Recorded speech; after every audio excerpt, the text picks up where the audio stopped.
It's rock and roll!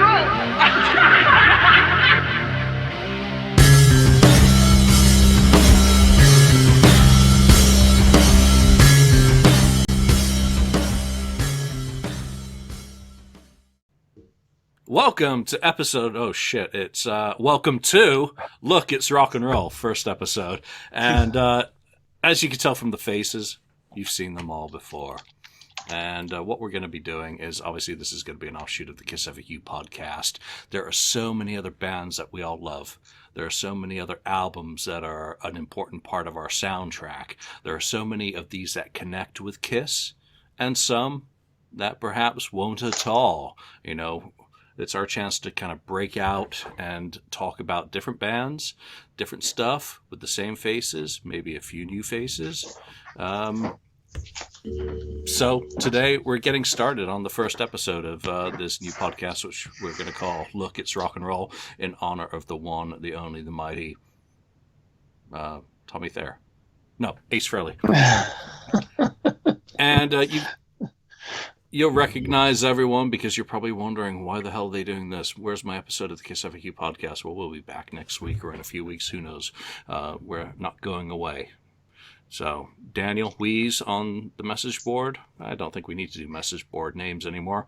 Daniel, who was obviously a member on the very first episode of the KissFAQ Podcast 5 years ago. Yeah.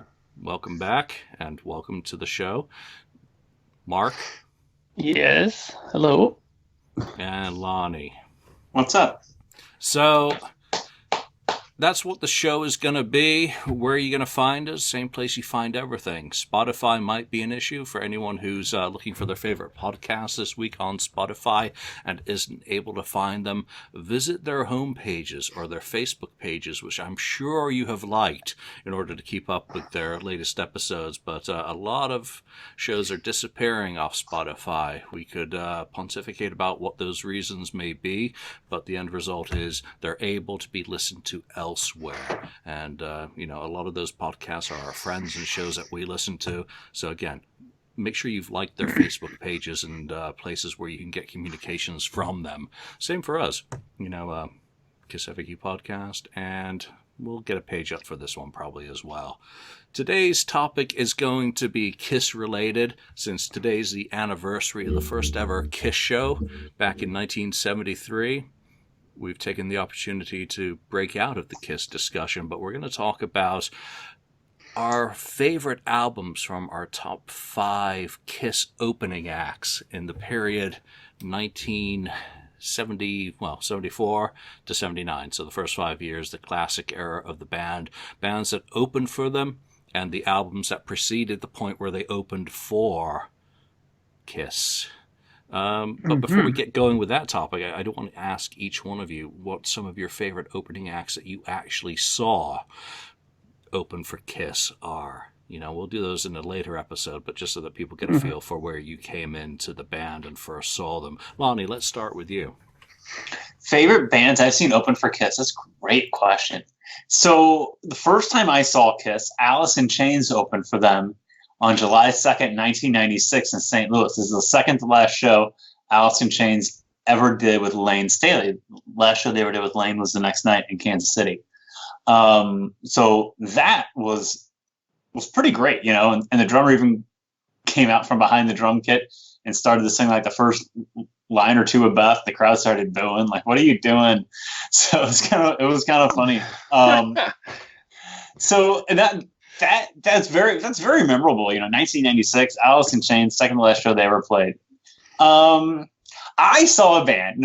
If my brother would kill me if I didn't say this. We saw a band open for Kiss in Sault Ste. Marie in 2007 called Clown Sack, and they were awesome. Clown Sack.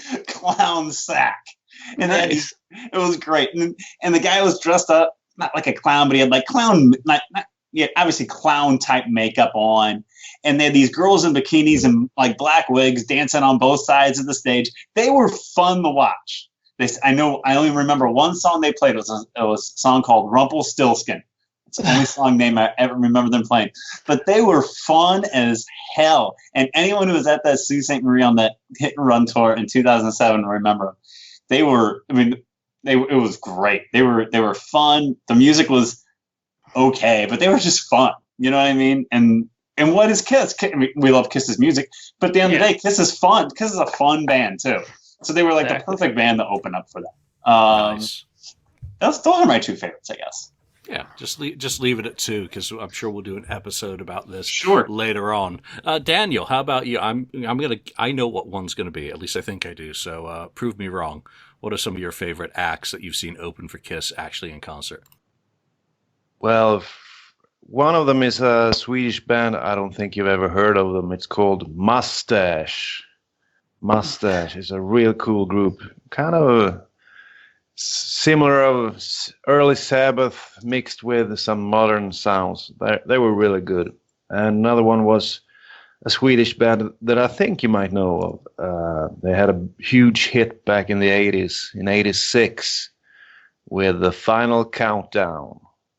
Europe. Europe. Yeah. And of course, they work very well in Sweden when they open up. You know, everybody knows the songs, and it was real fun, and they managed to get the crowd going.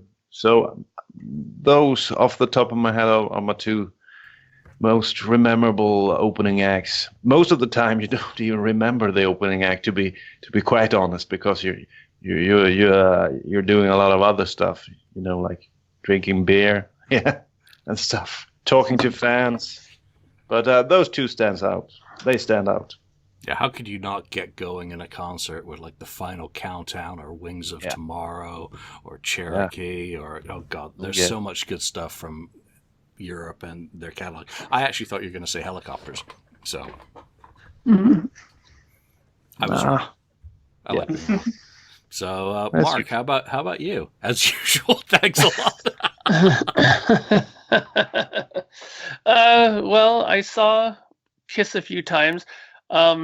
Honestly, there's only two opening acts that I honestly remember, because the other times I came in either kind of late and was getting to my seat when they were just ending, or the only other act I remember seeing was, you know, Motley Crue, but they weren't really an opener. They were just like another band that was on the bill.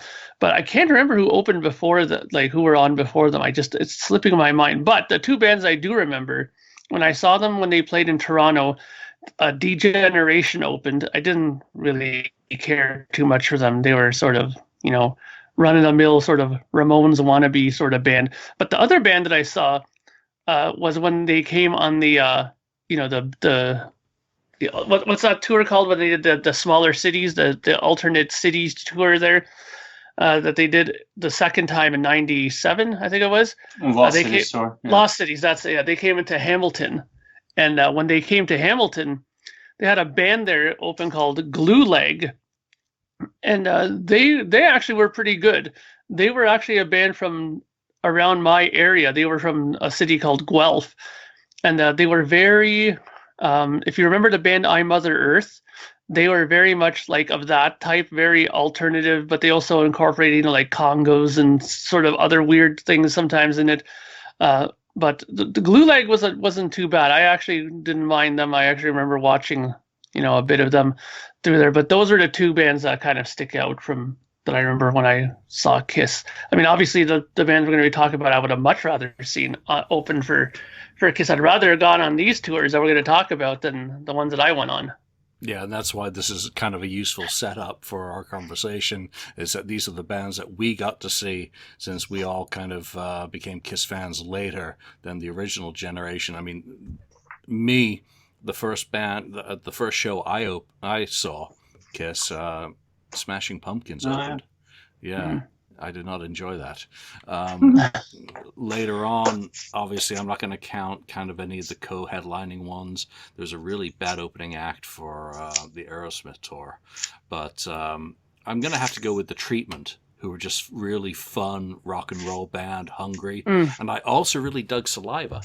And they opened up on the Aerosmith tour, obviously. Mm-hmm. There was also another band on the side stage. But, you know, to pick any of kind of the ones out of the tours I've seen, Buck Cherry probably stands out as well. They were really fun. Any sleazy, dirty, you know, rock and roll band that's not pompous and pretentious, that'll do it for me. So, Motley Crue doesn't count, unfortunately. But there we go. All right, so let's get into today's topic. And, these bands that opened for Kiss in the 1970s, that really was kind of the classic era of rock. So each one of us has picked our top 5 opening acts and our favorite album. That's the important part. Our favorite album from these opening acts. And the only criteria was that album had to be released at the time that the band was touring for Kiss or before.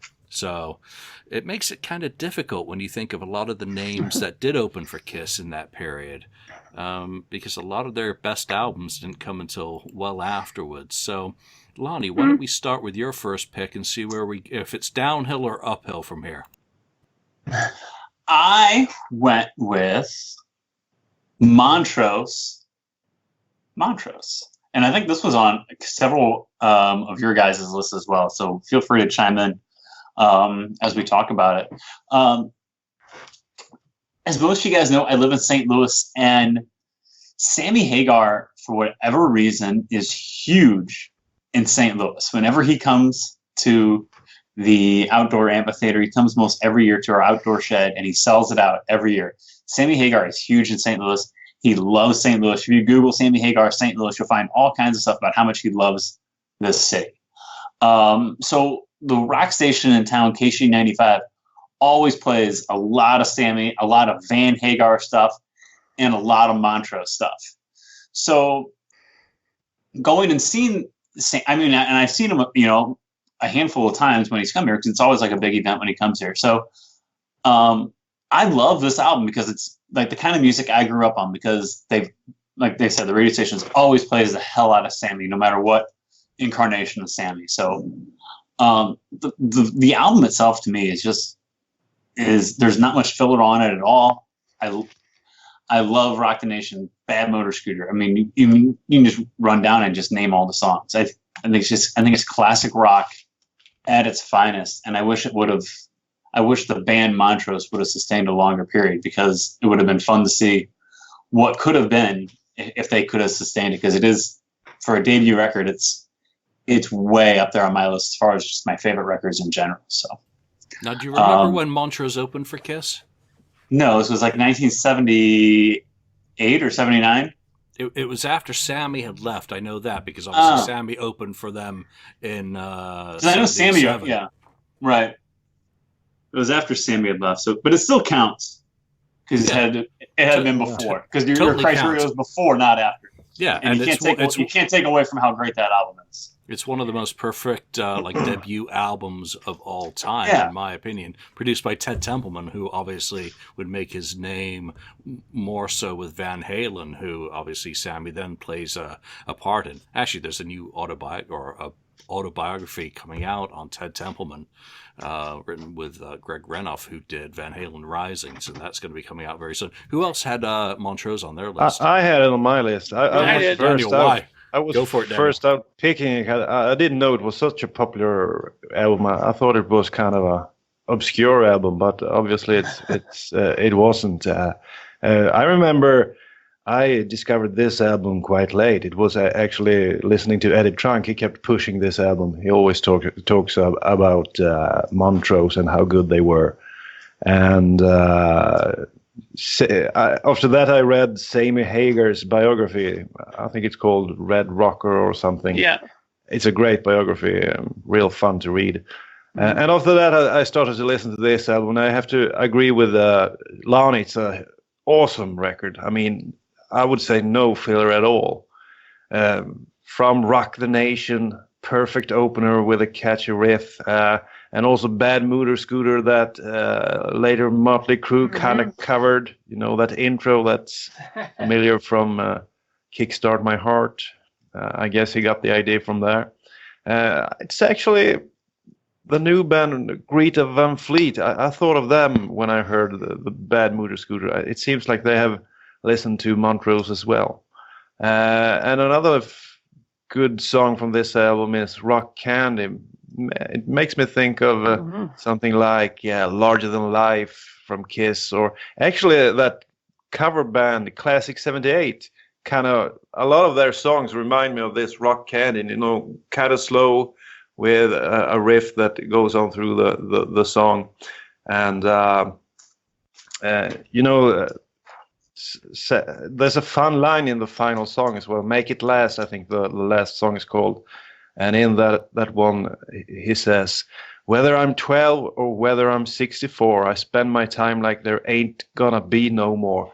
And Sammy is the one that is probably still hitting the bottle the hardest.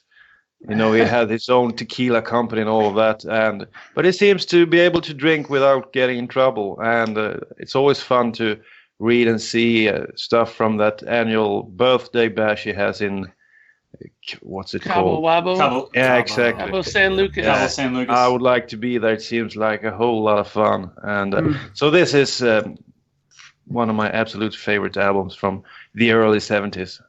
Usually I have a hard time listening to those albums because I think, for example, drums, they don't sound like I want them to sound, kind of weak, growing up listening to things like the Black Album and stuff like that. There's just no comparison, But this is a good album, and mostly because it's a rock album, they get away with it. I think Judas Priest's early albums, I like to listen to live versions from later eras, but just because they sound a bit weak. But we'll talk more about Judas Priest in a moment, I guess. Yeah, the drums can be a bit thin sometimes. Mark, I think you also had this on your list. So what are your thoughts on this album?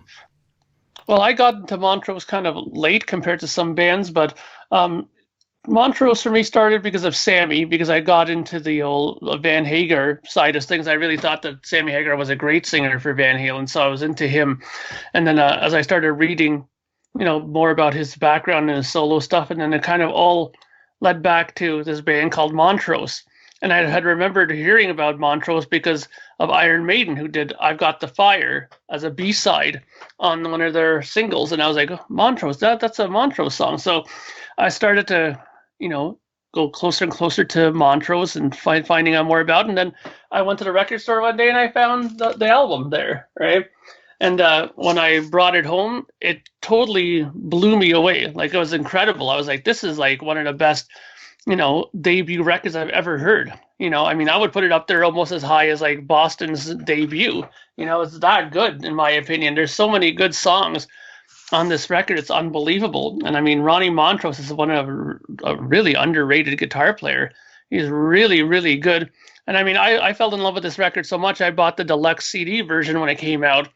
And that has a second disc of them performing a lot of songs like on a radio station performance, which is really, really good. I think you'd like that, Daniel, because it's a lot more powerful than the album versions, because it's a lot more raw and it's more in your face and stuff like that, right? It's really, really good. I think that Ronnie Montrose, if you're into that kind of raw rock and roll guitar playing, you definitely pick this up because I think you'll really enjoy it. Nice. That's a fantastic pick. Obviously, Kiss called a tour Rock the Nation. They used to use their curtain call song, Rock the Nation, and that pretty much says it all. Space Station number 5. They've used Bad Motor Scooter. They've used Bad Motor Scooter as like the song they play with the PA right before they've come out, too, in the past. Yeah. So a lot of good connections there. I'm actually happy that I was a Sammy Hagar fan before he joined Van Halen as well. That makes me feel a little bit less young sometimes. So, all right, let's go on to another pick of a favorite album by a favorite opening act. Daniel, let's go with you next for your first pick. Well, this is an album that I also discovered very late. You have to remember, for years I mostly listened to Kiss, not a whole lot of other bands. But later on, I remember hearing a song from this album, and it absolutely floored me the first time I heard it. And it only took like 5 seconds. And I think it was a UFC event where a guy was walking out to the ring or the octagon, and he had this as his, walk-in music. And it's such a cool riff. It's probably one of my top 5 songs of all time. I love this one. And it was Stranglehold by Ted Nugent. it's just such I don't know what it is about it, but I just love it. So that's why I picked Ted Nugent's, I guess, first record. It's only called Ted Nugent, came out in '75. And of course, there are a few other good songs, but this one really stands out. I never paid much attention to Ted Nugent because he seems like such a nutcase, you know. I mean, standing with the Bible in one hand and a shotgun in the other, and like preaching sobriety and killing all animals in sight. It didn't seem like a guy you would want to listen a lot to. It seemed like it was kind of crazy. But I was totally for. And still to this day, I listen a lot to that song. Actually, I like a version from 2009 even better. And you have to mention the singer as well. Saint, what's the name of the singer? Saint something. Derek St. Holmes. St. Holmes. Yeah, exactly. Such a great singer. And a lot of people don't know that he is the one singing the great songs on that album. He's a much better singer than Ted, of course. And still to this day, he can bring it. Wasn't he on one of the cruises? He was, yeah. Whitford St. Holmes went out on the cruise. Oh, yeah. Of course, after Derek quit the Nugent band, I think he had a band called Valentine or something, and then paired up with Brad Whitford, who had just quit Aerosmith. The two got together in Nashville, knocked out, songs like Sharpshooter in like a week, and recorded it, and then went out and did some touring, and both ended up back in their own bands. So great music. Yeah, and of course, Derek's Stormtrooper. Stormtrooper is another great song, and there are a few fillers on this album. But when you look at all the bands that opened for Kiss during this era, I mean, most of them I haven't even heard of. Have you heard all those bands? Those opening acts. Have you listened to them? No. Some of them. Some of them I was going through that list. I was Most like, of them were like, what the hell is that? I don't even know. I didn't think the list would be that long. But, and that was that list was not even complete. But going back to this first Ted Nugent album, I mean, this really sets the stage. I don't remember when it came out. I also had a Ted Nugent pick, but I went with the Amboy Dukes, for mine, because I liked some of what was the reason why he went solo. There was a lack of discipline, and their stuff was all over the place. I mean, they had almost psychedelic, Sabbath-y kind of instrumentals. They had, the straight-ahead rockers that Ted would later do. And just like Ted Nugent, that stuff, some of the better stuff, was sung by someone else other than Ted, and Ted was left to absolutely go mental on guitar.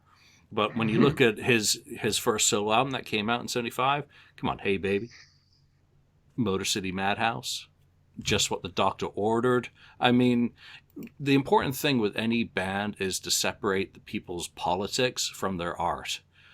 Their politics and all that shit doesn't matter if you're digging their tunes.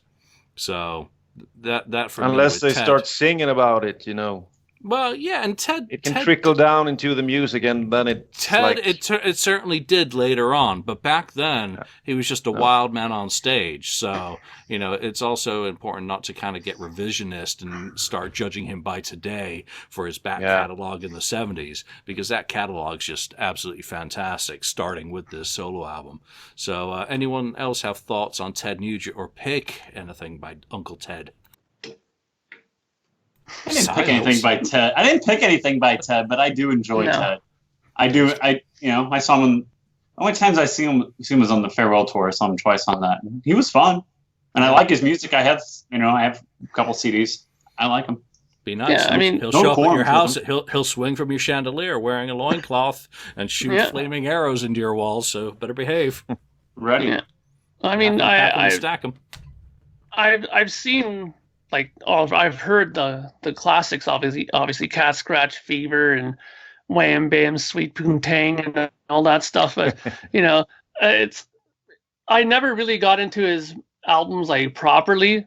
I remember my sister had a couple of his records, and I always thought that they were kind of weird. Looked these outrageous covers with him, standing there with that loincloth that Julian was just talking about there, and who is this guy? He just seemed really really odd, so I never really got into his music so in detail. But you know what? I mean, what kind of got me interested in it to one point, and I'm sure that eventually I will sit down and start listening to some of the records a bit more in detail, is that I never realized how huge a fan Dimebag Darrell was of Ted Nugent. He loved Ted Nugent, right? I mean, even threw in Cat Scratch Fever a few times into a song or two of theirs on stage, Pantera, when they played, right? So he really loved it. So I'm gonna check it out. I was a huge Pantera guy back in the day, so Yeah. I'm gonna check it out and see what the big deal is. I honestly know very little about Ted Nugent. Okay. Did you ever Nice. see that? Did you ever see that show with Ted Nugent and Sebastian Bach?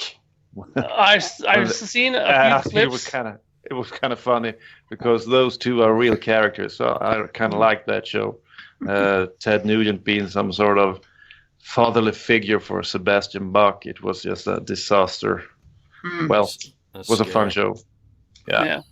All right, Mark, why don't you lead us into one of your picks? Okay, so one pick I'm going to start off with is a band that now I really, really love a lot. I've loved them now for years and years. Initially, my introduction to them was through my sister, as usual, but the song that she was playing on her turntable, I completely hated. I was like, oh my God, what is this crud? And she's like, be quiet, the album's good. Da, da, da. And I couldn't stand it when she was playing this band. And but then I discovered that they had a back catalog of albums that I thought were really good, and I loved it. And this is what got me into them. But the song that I couldn't stand that made me want to puke on the floor was "Babe, Babe, I Believe in." I was like, "Oh my God, what is this crap?" And it was Styx, right? But this album, Equinox by Styx, is really, really, really good. I love this album. It's got, Sweet Madam Blue and Lorelei and, Light Up and all kinds of great stuff on this album. And really, this is the one that kind of got them the recognition to start going on some pretty big tours, namely Kiss, right? Kiss took them out quite a few times, apparently, on their tours. And it's funny because when we were talking about doing this episode, I looked it up. And on the Styx website, they had like a listing of all their concert dates and stuff. And there's like a whole huge run of, I don't know if you can see that. There we go. Of like Rush, Styx, and Kiss playing together. Like a whole bunch of dates together of them playing in 75. And when I looked on some of the dates, I was wondering, like, what were they promoting? Because they had like Man of Miracles was the record before this, and then they had a Serpent Rising, and then Styx 2 and Styx 1 before that. But they were touring this album at that time, because when I looked at the set list, they were playing a lot of this off of this. The ironic thing, though, they were already playing Crystal Ball on this tour, and that was just like months away from that was their next record after this. And Tommy Shaw had just joined the band at that time, right? But I really, really, really love Styx. I mean, I got about 8 copies of this album. That's how much I love this record. And you know how I am with collecting. I had the white promo label one. I got to have the colored vinyl ones and this and that. But I really think it's a good combination of still their progressive side of things. Because if you listen to Styx 1 and Styx 2, they had like, Styx 1 has a 13-minute opening song. It was totally more on the progressive side of things then. And then they started, dabbling with more commercial stuff like Lady and stuff like that. And then as they became more popular that way, the commercial end of it started coming. And then we had like Grand Illusion with Come Sail Away and all that stuff later on in 77. And then, how it went, Paradise Theater. And then we had, all those other records that came afterwards. But this to me was still the best combination of the hard rock and stuff still and a touch of prog in there here and there. Good pick. I mean, come on. Early Styx, early Journey. I mean, these guys were 2 different bands in some ways between what they became a lot better known for than what they started off as. And it's really fun to start with album number 1, listen to them sequentially as they develop and change and you guys come into the bands. All right, I'm going to do my first pick. And unless anyone would like to comment on Styx. Okay, don't worry about that. My first pick for this is going to be Stars. And I think they only did 2 shows with Kiss. But one of my fanboy moments in my podcasting career, that sounds absolutely inane, but there you go, was sitting at the Nashville Rock and Pod Expo interviewing 2 of the members of Stars, Joe Dubé and Brendan Harkin, while 2 guys from Angel sat behind me.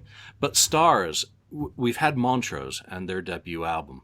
When we talk about absolutely fantastic start-to-finish albums that are debuts, there are very few that come up on my radar as just being the complete package that really introduces you to a band that makes you listen from start to finish and never get bored of that album. Montrose is one. Motley Crue, Too Fast for Love is another. Kiss's debut is one, obviously, for me. Tesla, Mechanical Resonance is one. And then we have Stars. They were managed by Bill Aucoin, so obviously another Kiss connection there.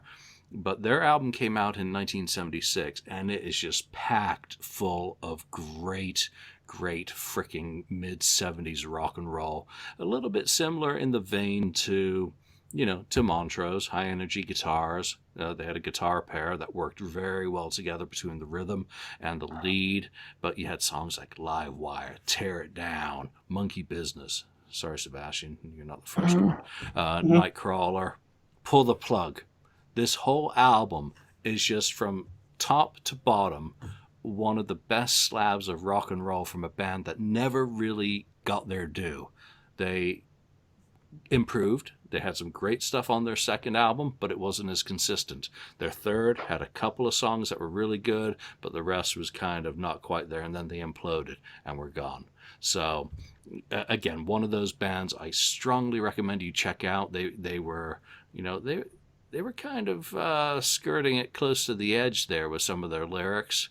But anyone else into Stars, listen to the album, or am I alone here? I think you're alone. I've seen them. I've seen them. I saw them open for Ace last year. They were really good. Yeah, so just fun rock and roll. So, Lonnie, exactly. On that note, take us into your next pick. My next pick is by a fun band that I didn't get into until later either, and I'm embarrassed by it. And that is The Sweet with Desolation Boulevard. I love The Sweet.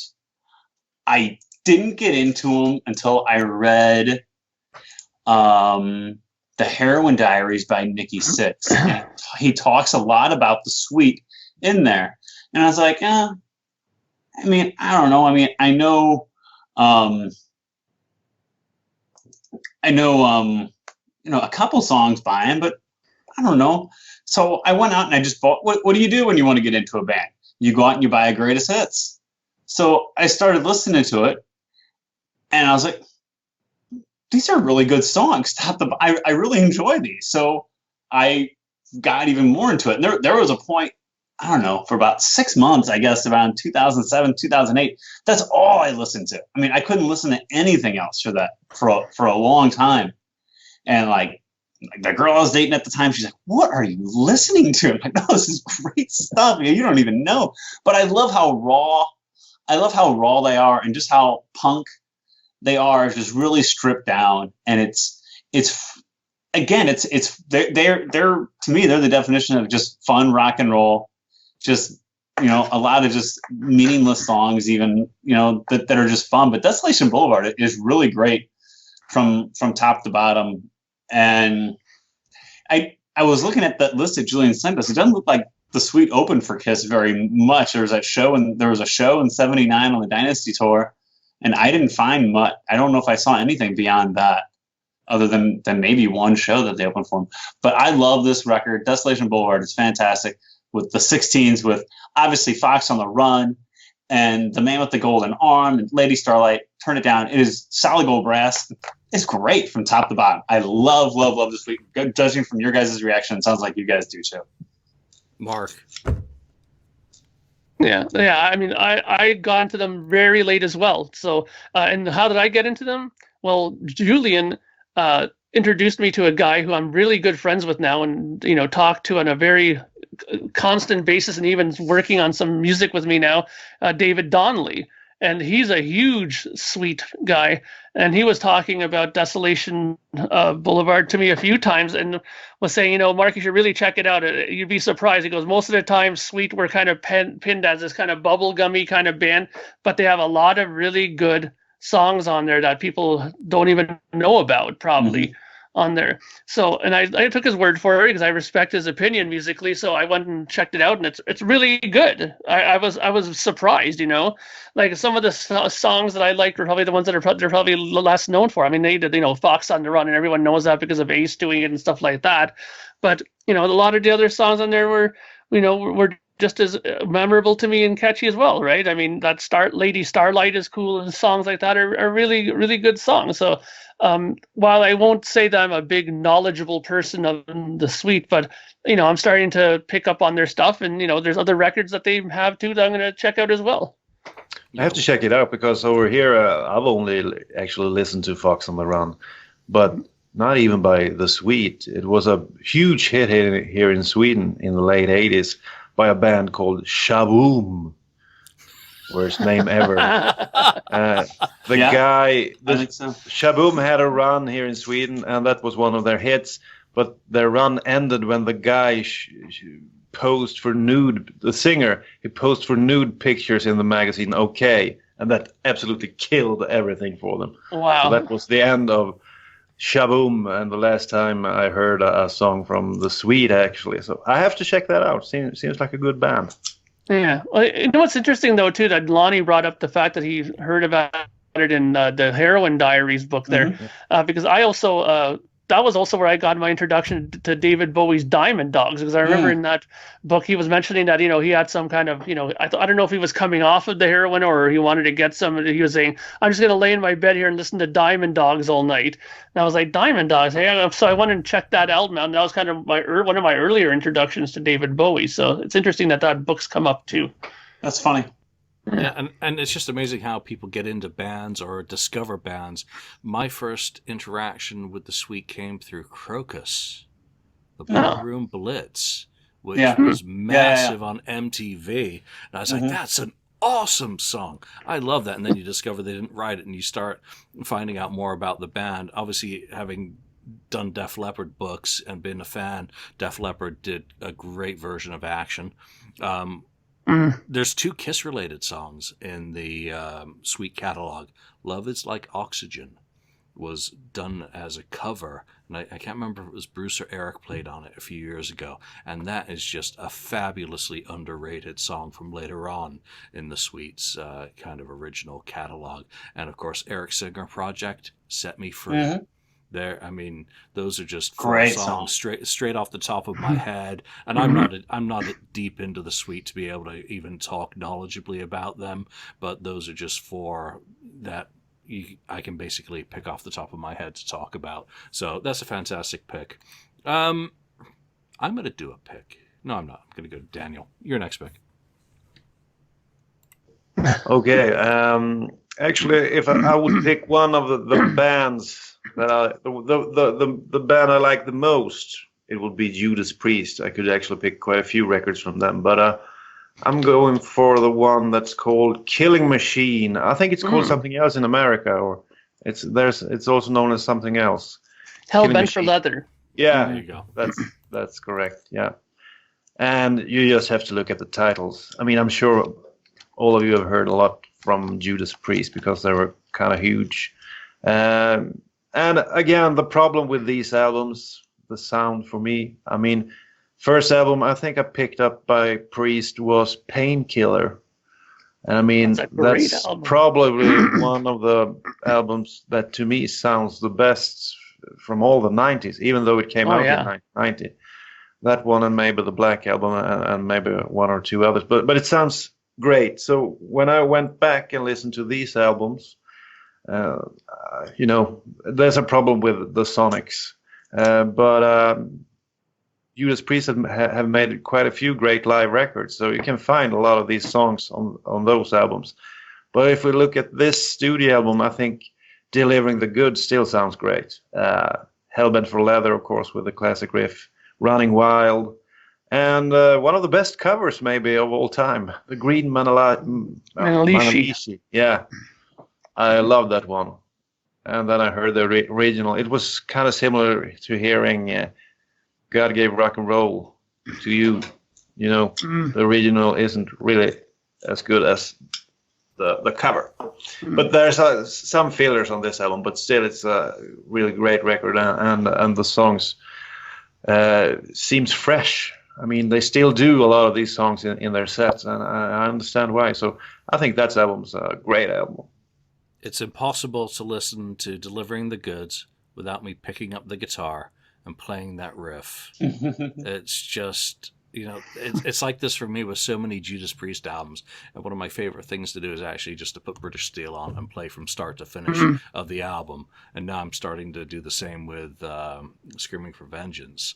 But, you know, these classic albums, Evening Star off this album is incredible. Green Manalishi was on I think the American version, not the European or vice versa. I always get them mixed up, but this has my all-time favorite Judas Priest song on it, Hellbent for Leather, which when I started to... We'll do a whole episode on Judas Priest because Judas Priest is my entry point into heavy metal. I've told the story on the Kiss show about when I was at a lake property with friends in 1980, and one of the older brothers was playing this song, and that song stayed in my head for years, and I could never find out who it was by. And then after I started getting into heavy metal and hard rock, I found out that was United by Judas Priest. So right at the beginning of my journey is Judas Priest, and that's a whole different episode. So let's stay on Priest, because I know a couple of you guys also have picks by them. I picked Stained Class. And for me, that is by far the most perfect Judas Priest album from start to finish. Every single song on that album is just everything that I love about Judas Priest, the guitars, the lyrics. But I agree with Daniel that the sonics are sometimes a little bit lacking, which is why some of those songs are way better on Unleashed in the East when you get kind of the live version. But for me, Stained Class is the band's Powerage, you know, the best damn album in the catalog by far, regardless of what came later. There are some great albums. Mark, you have some Priest in your pick? Oh yeah, I mean, well, first of all, Painkiller to me is by far the ultimate Judas Priest album, beginning to end. There's not a bad song on there. You can just drop the needle and let it play through. Amazing. Agreed. And sonically, it sounds incredible. I mean, when Scott Travis came on the drums, forget about it. That's when it was all over, and you never wanted to go and open before Judas Priest when that band was together. They were incredible. Okay, and that lineup. I understand what Daniel's talking about, because the one thing about the older Priest records that I had hated was that god awful gong gong snare drum that they had. It just sounded like crap. And it just seemed like the producers back in the day always went up to Glenn Tipton and KK's amps and goes, maybe just turn the distortion down a little bit more. And it's like, no, don't do that. That's why they sounded so thin, their albums, you know. But again, one of my favorite records, and to me, it's close to Painkiller in how much I like it. But sonically, it's nowhere near as good. But they have so many amazing songs on this, is Sad Wings of Destiny. Right? I mean, that to me is incredible. I mean, you have the Victim of Changes, the Ripper, you know, I mean, just those two alone. I mean, Julian talks about, you know, grabbing your guitar and playing. I mean, when you hear like that intro for Victim of Changes, you just want to go grab your guitar and just jam along with it, you know?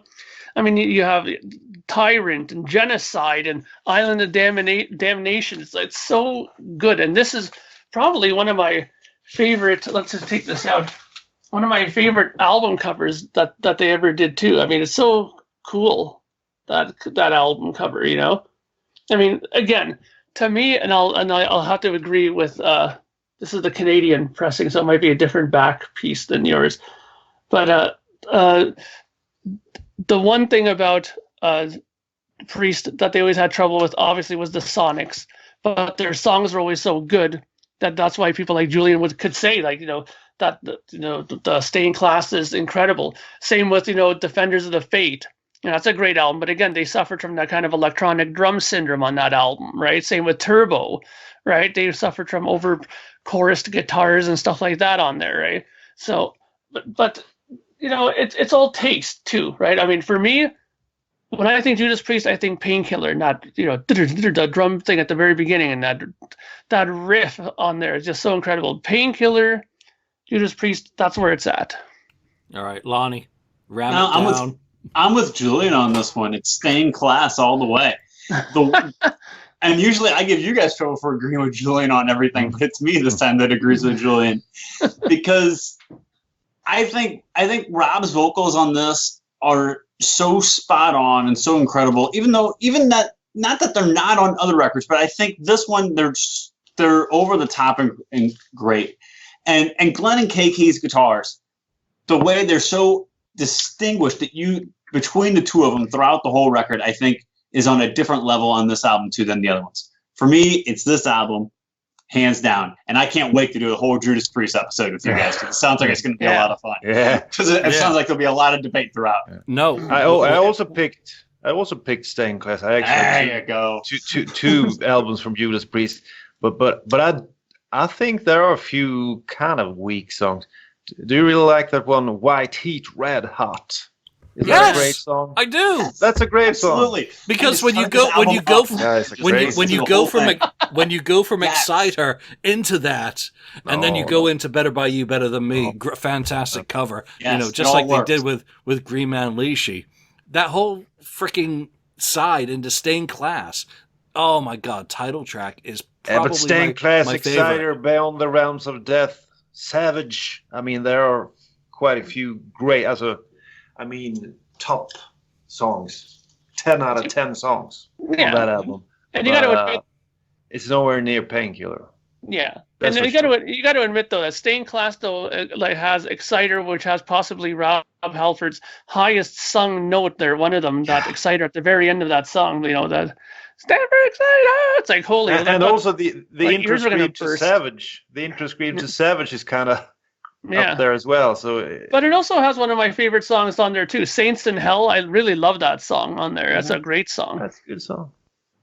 Yeah, it's a great record. Such a great album. I mean, yeah. I wish I had the guts still to start trying to learn this one on the guitar.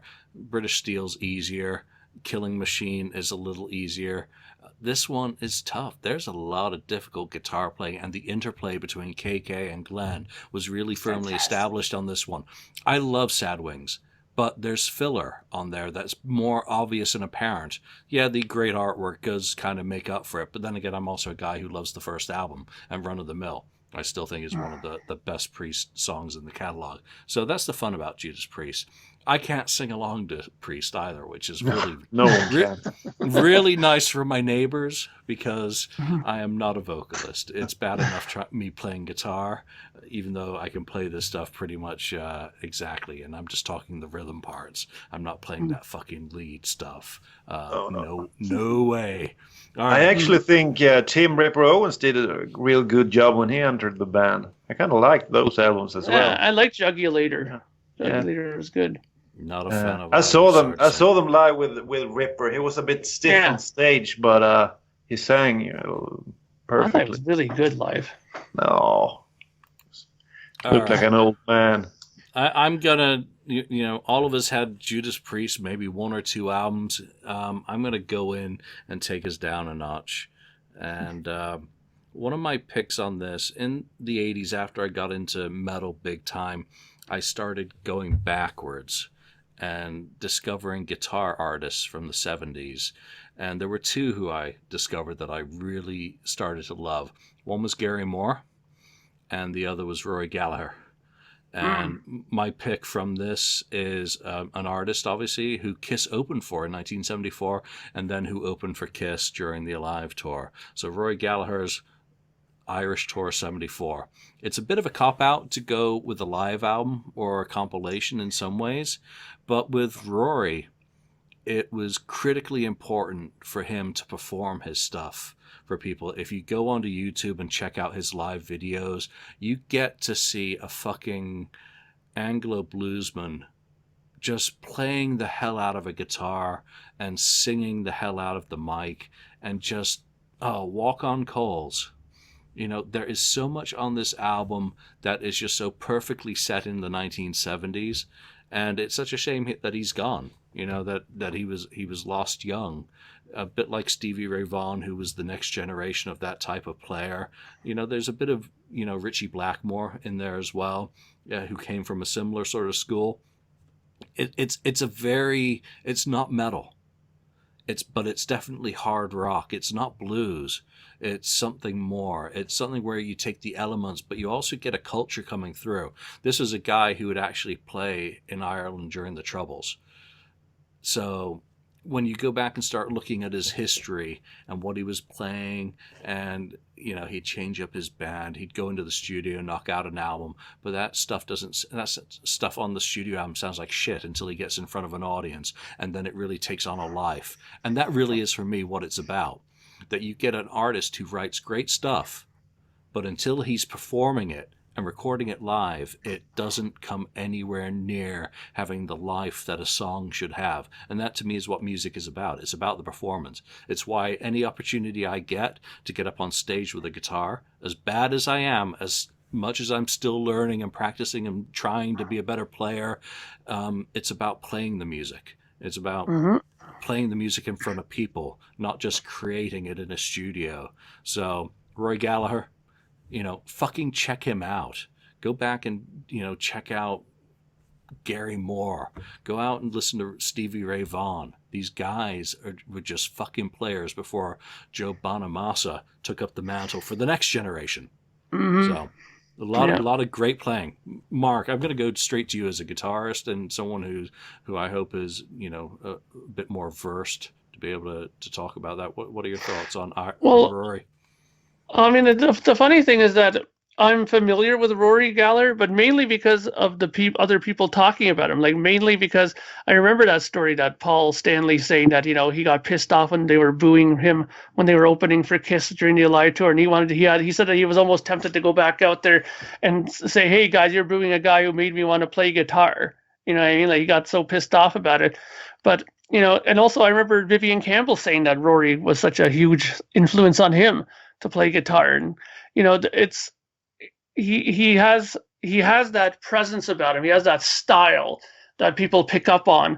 And I'm not very familiar with his catalog, I'll be honest. So I'm not going to try to come across like I know a lot about his stuff, but he definitely has huge impact on players. I mean, like I said, just from the people who talk about him, you can tell that he was a big influence on a lot of people. And I was just looking at his catalog and talking about the influence he could have on other bands. I wonder if his second album, which is called Deuce, might have had an impact on Gene, you know, for writing that song, you know, because, I mean, he probably heard that record and, you know, maybe it went up here and he used it for his own material. But, you know, I would like to look into it more, and I think I'm going to take up your challenge, Julian, and start listening to some of his stuff online and get myself more familiar with it. Yeah, do start with album number 1 and just work your way through his catalog sequentially, because you'll go studio, live, and you'll be like, whoa. Because he had Live in Europe 72, and then he put out Tattoo, and, you know, then he did, of course, the Irish Tour 74. So, and then you go through, look at him performing in, you know, later on in his career. I think it's Berlin, is a fantastic video just to watch him. You don't have to know these songs to be able to enjoy them. That's the whole thing with it. Yeah. You can put on a video of a Gary Moore or Rory, and, you know, Viv obviously quotes him as being one of his major influences, and I'd love to see Viv get back to playing that style. Forget Viv and Dio. That, you know, that was young Viv. I want to see Viv playing like a Rory again, not being a sideman on stage with Leopard. I want to see him being that Irish guitarist with those blues in him and actually bring that fucking neck of a Strat, you know. Anyone else got any comments on Rory before we move on to another pick? We're getting a lot of homework. Yeah, no doubt. Yeah. We don't do homework here, but I don't mean like that. I mean, I'm kind of interested. So Yeah, I'll do the homework willingly. Happiness. And that's the reason for the show. It's for us to share things that mean something to us musically, and hopefully have friends, go and listen, or to people who are just tuning in to say, who the fuck are they talking about? I'm going to check them out on Spotify or iTunes, just listen to a sample. Discover something new. I mean, it comes back to a little thing like that experiment I did last year, working through the Bruce Springsteen catalog. Yeah. Mm-hmm. I'm girding my loins for Billy Joel this year, so that's my next one. Wow. All right, who's up for a next pick? Lonnie, you've been quiet for a bit. Give us one. Okay. I went with one of my favorite bands opening for Kiss, and that is AC/DC. And that's tough. So I went with High Voltage just because it's high voltage, and it's so great from start to finish.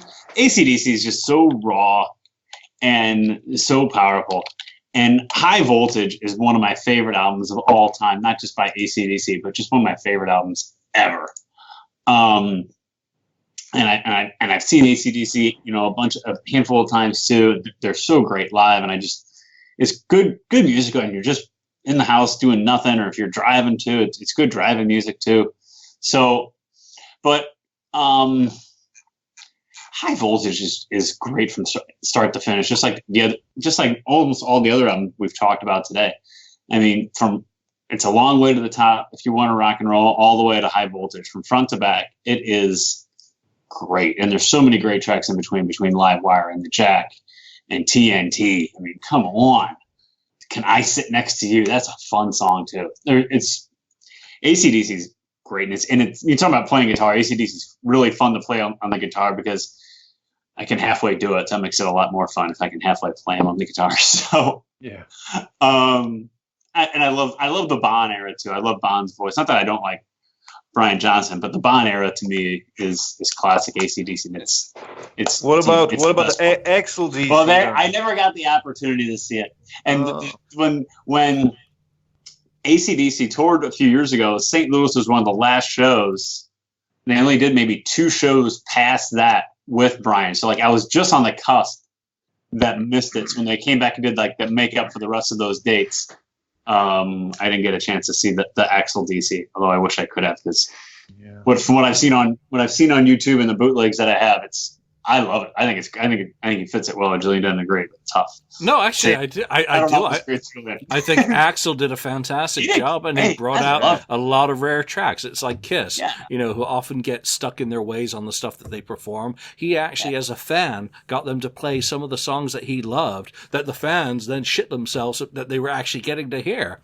And AC/DC is one of those bands like Kiss that's very bad about that. Well, they play the same stuff tour after tour after tour, and if they have a new album, they might throw in one of those songs, but they keep the rest of those core songs. So when Axl came out, he did Touch Too Much and things like that with them, which were great to hear. So, but my point with High Voltage is great, but I really wish I would have gotten a chance to see Axl play with them, because I love Axl. And you were obviously talking about the international version, not the Australian one. Who else had AC/DC? I had the same album. I think it's just a great album, and it was one of my first CDs. I remember getting it. I asked the person working there, "Do you have any music that sounds like Kiss?" And she handed me AC/DC High Voltage. Well, it was a great album, and I have to agree with everything that Lonnie said. Just the fact that it's such a solid album. To me, there's no filler on this one. I mean, TNT, Live Wire, The Jack. It's a long way. I mean, it's all classic. Good. And I don't think anyone can say that this is a bad album. From all of the albums we've talked about, I would actually put this one at the top. Yeah. I might do the same, yeah. Interesting. Yeah, I love AC/DC too. I mean, I love both eras. I'm still kind of more on the Bon Scott side of things. And, I love High Voltage too. I really do. But the one record that I picked actually is Dirty Deeds. That's my other one. That's the one record I really loved. And I mean, the very first time I heard that song, I was like, this is a really cool fucking song. I was like, this is really good. And I mean, there's even Big Balls is a great song, and songs like that. I mean, AC/DC made it cool again to just own a Marshall amp and a guitar, no pedals, no nothing, just turn the amp up to 10 And that's plug in it. and play. Yeah. Yeah, because back in the 80s and 90s, there was this huge run of people who had like these huge refrigerator racks of processors and all this stuff. And like Steve Vai had all these ultra harmonizers and all this stuff. And it's like, holy shit, like he needed all this stuff. And sometimes the guitar doesn't even sound like a guitar anymore. We lost It It Mark. sounds like so here he Angus coming out. Oh, sorry, did I get lost there? Yeah, Just for a Canadian second. Wi-Fi strikes No. again. Continue. I was gonna say like Frozen. then you had Angus who just comes in, plugs in the amp, no fuss, no muss, and that's it. You know, and that's what I love about Angus Young. You know, he doesn't need any of these rack stuff. I mean, one of the greatest stories I ever heard is when White Lion was touring with AC/DC. They got an endorsement deal for 88, a preamp system, right? And they gave it to they gave it to Angus Young. And he looked at it and said, well, I don't want this crap. He goes, I am happy with my Marshalls and that's it. So he gave it to shaping his whole sound. So yeah, it's great. I think the Marshall is the way to go, and I think that they keep it simple, but everybody loves it. What's he played? He plays at SG, doesn't he? Yeah. Angus generally, because he also doesn't use it's all in the hand and the wrist. Yeah. Everything he does as a guitarist, but you know the backbone of AC/DC sound was of course the boss, Malcolm. That fucking rhythm, sock stuffed in the neck or in the cavity, the pickup cavity. I mean, holy fucking shit! What that band did, you know, with a very minimal of processing effects, just rock and roll. And you know, talking about Dirty Deeds, I only have the Australian versions of these albums. That's all I listen to. So Really? you know, yeah, it's just because it's catalog, it's canon, it's sequential. I know that they changed everything up and put some smooth songs around for High Voltage in '76, and then of course Dirty Deeds came out in the U.S. much later in the early '80s to cash in on. You know, I think what was it? For Those About to Rock in that era. So when I went back and started listening to it, I always went by the Australian releases just because that was how it came out. So you had an album like High Voltage had the only ballad the band ever fucking did, Love Song, which I really love as well. So AC/DC, great fucking band. I'm going to do one more pick and then we'll maybe have to do a part 2 of this at some point. And because this is the bands that opened for Kiss, I really want to make sure that we mention Slade. Without Slade, we probably would not have Kiss. They've been cited by the band as one of those really important influences to them. Everyone knows Slade, whether you got into Slade because of Quiet Riot, who really made a career out of covering the band. Only did it twice. But they sure picked some good ones. And the album I'm going to pick is Old, New, Borrowed and Blue. And that was really a little bit towards the end of their hits career, because all that stuff, which I just mentioned, had been done by then. And I was really conflicted. I wanted to choose The Flame because of one song, but I had to look at the full package and say, no, this album is, again, solid from start to finish. If you're not familiar with it, go and play it, because it's more than My Friend Stan, which had been the single that came out towards the end of the year before and was included on the album. You've got stuff like We're Really Gonna Raise the Roof. You got When the Lights Are Out. You've got Don't Blame Me. There is just so much good stuff on this album, where Slade was trying to be a little bit more than just a shouty bar band. They had piano stuff, and Every Day obviously was a really big.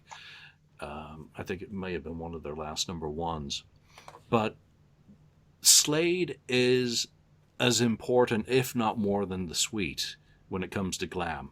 And in terms of influencing Kiss, those short, catchy songs that really, you know, people can just bop their head to, forget about the moment and just enjoy rock and roll, while Noddy screams his fucking head off, and the guitars and the backbeat, just perfection. Any love for Slade? I had a band member from England in one of my bands at one point, and they always talked about Slade and wanted us to play them, but we didn't. Yeah, I'm familiar, sort of, with them, mainly from just stuff that I've been listening to from other podcasts. I mean, the Shabby Road Record Show. I know Ryan on there. He's all about Slade, and so is A.D. Adams, the guy who does the show with them. They love Slade. And I went out and I bought one of the records. I believe it's I think it might have been the one that you mentioned there, Slade. I think I got that one, and it's not bad, but I'll have to be honest, it hasn't hooked me as much as some of you guys how you talk about it. Maybe Did they have a good live album, Slade? Slade Alive. Possible. Yeah, Possible. I think I've heard that one. Slade Alive. Yeah, but I mean, I don't know very much about them at all, but again, and I only heard about this Christmas single because I listened to that podcast, the Six Pack that Julian did when he talked about it. Yeah, that was one of my picks. Yeah. Just like listening to Six Pack or Rush, and your first pick was what? Anthem. Yeah. Yeah. Which so I mean, before we wrap up, I'm going to have to let you have another pick, aren't I? That's okay. You're going to know what my pick is anyways for it. So, So that's as far as my Slade knowledge is very little.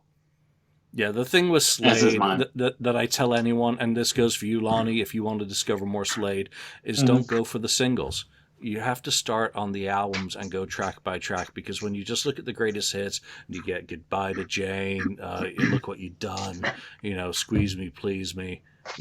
Don't ever go by what are on the greatest hits. You got to listen to the full albums and what they were doing as a whole. This goes for any band, and this is just the way I approach music. There is no right way, wrong way. But Mark, I do want to get your last pick as well, because at a time where rock and roll's lost another great fucking musician, we can't end without having. Take it away. Well, as we all know, Rush toured with Kiss. And they became great buddies. Those great stories that came out about the bag, which was Alex Lifeson's character that he created with the garbage bag with the face on it, who did his little stand-up comedy bits there, which are apparently very offensive, apparently. But, Canadians, how offensive really can it be? Come on. I mean, we're a bunch of good people here, But, he apparently had those guys in stitches, and there's all kinds of fantastic photos of them doing things together, good and bad, on tour. But that record I just held up, which, again, if you didn't see it, was Fly By Night. I went on record several times to say that this record, to me, is my favorite Rush album. And people always are in shock when I say that. They're like, what? The first album with Neil and really the second overall in their catalog is your favorite? I go, yeah. Because to me, this is an album that has a band that was young, on fire, and wanted to conquer the world. They never had that energy after this record because they started conquering. The next record that they did, didn't do that great, but they still had that fire and wanted to continue. They needed 2112, and then all of a sudden, whoosh, the rocket took off. But the desperation was not the same as it was on this record. I mean, listen to Neil Peart's drumming on that. It was like Keith Moon, on fire on this record. Like, his fills are all over the place and explosive and stuff like that. And it's such a great combination of hard rock music and the early roots of their progressive stuff, like By Turn the Snow Dog, 10-minute epic on there. What a great song, And like I said before, if you want to hear Neil at his youngest and most bombastic, listen to that. If you want to hear his more technical stuff, listen to the, later records like Farewell to Kings or Hemispheres or stuff like that. But, what a great album. And I could only imagine what it was like to go on tour and see that, like first you had Styx on, then Rush, and then Kiss. Could you imagine? Those are the kind of dream concerts I was thinking about, Yeah, and I think if we ever do an episode on some of the best opening tracks on any albums, Anthem's got to be on there. For me, Biter and the Snow Dog is one of the very, very best Rush tracks in the catalog. But also stuff like In the End. impossible not to kind of adore that and just where they went. And this was Neil's first album. Where he took over as lyricist. It was tough for me because there's so much on the first album that I do love, but it's a completely different creature. Again, different kind of outlook, different musicianship as well. This was just, and again, you also mentioned Caress, and the Necromancer is again one of my favorites. So Lonnie, Rush. I love it. Love it, love it, love it. Heard a lot of Rush growing up. And I never really bought an album until probably like I was 16 or 17 because I heard him a lot on the radio. KC Classic Rock Station in town, again, played a lot of them and still do to this day. Always popular here. But they're fantastic. And I know they're really near and dear to Mark. So, but I can't say anything negative about them. I love them. Daniel, how about you? And well, where Rush was from? Rush wasn't that big where I'm from.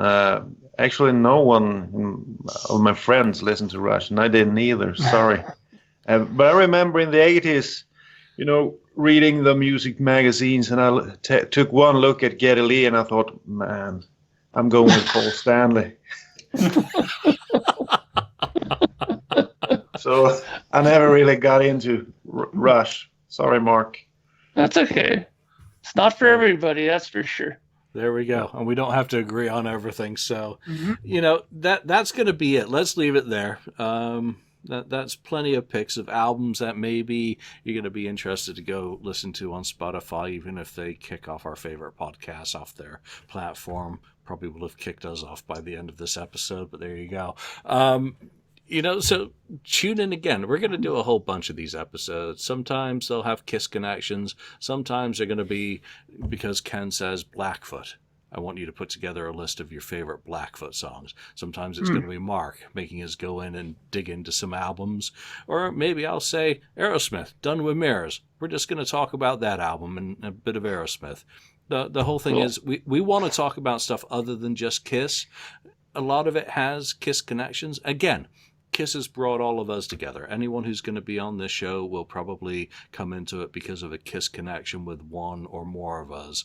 And again, all of the guys who've been part of the KissFAQ podcast are going to be on it. So we look forward to doing a lot more episodes, talking about a lot more episodes or a lot more artists. Merciful Fate and King Diamond. I'm looking forward to that one. Yeah, that'd be awesome. Yeah. Lots of cool shit. So it's just an opportunity again for us to talk about more. So thanks for listening, and we will see you next time. Take care for now. Bye.